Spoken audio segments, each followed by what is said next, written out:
তোলপাড় রাজ্য রাজনীতি। এসবের মধ্যে সামনে এলো বালুরঘাট আইন কলেজের তৃণমূল ছাত্র পরিষদের দাদাগিরির ভিডিও। দেখা গিয়েছে এক ছাত্রনেতা অপর এক ছাত্রের কলার ধরে টেনে নিয়ে যাচ্ছে।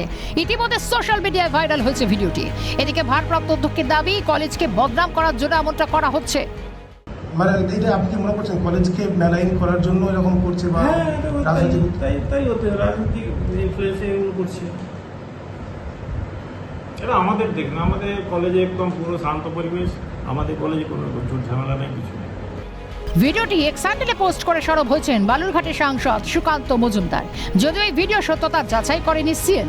ঘটনায় জেলা বিজেপির অভিযোগ, গোটা রাজ্যের বিভিন্ন কলেজের ছবিটা একই।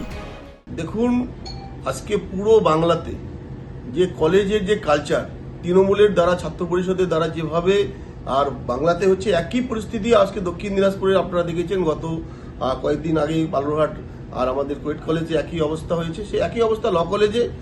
এই বাংলার মানুষ এটাকে ভালো চোখে নেবে না, বালুরঘাটের মানুষ এটা ভালো চোখে নিচ্ছে না, আর সেই কারণে আগামী দিন মানুষের জবাব দেবে। যদিও জেলা তৃণমূলের বক্তব্য, রাজনৈতিক ফায়দা তুলতে মিথ্যে ভিডিও ছড়াচ্ছেন সুকান্ত মজুমদার।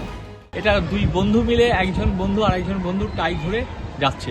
জোর করে কোথাও আমি দেখলাম না জোর করে টেনে নিয়ে যাচ্ছে বা কোনো রকম হিংস্রতা রয়েছে, কোনো রকম প্রভোকেশন রয়েছে, এরকম আমি কোথাও দেখলাম না। আর এই ছবিগুলো কবেকার বলতে হবে। এই ছবিগুলো যেটা গতকালেও ভাইরাল হয়েছে, আজকেও যেটা ভাইরাল হয়েছে, ছবিগুলো কতকার পরিষ্কার করে বলুন বিজেপি পার্টি। আজকে সুকান্ত বাবুর মতন মানুষ, যিনি একজন সাংসদ, মন্ত্রী এবং কয়েকদিন পূর্ব পর্যন্ত সে পশ্চিমবাংলার বিজেপি সভাপতি ছিলেন, মিথ্যাচারের আশ্রয় নিচ্ছেন উনি। মিথ্যাচারের আশ্রয়। এরকম কোনো ঘটনা সম্প্রতিকালে বালুরঘাট ল কলেজ থেকে শুরু করে বালুরঘাটের এই জেলার কোনো কলেজে এরকম কোনো ঘটনা ঘটেনি। এই ঘটনা ঘিরে ইতিমধ্যেই রাজনৈতিক মহলে শোরগোল শুরু। বালুরঘাট থেকে শঙ্কর কুমার রায় রিপোর্ট, ক্যালকাটা নিউজ।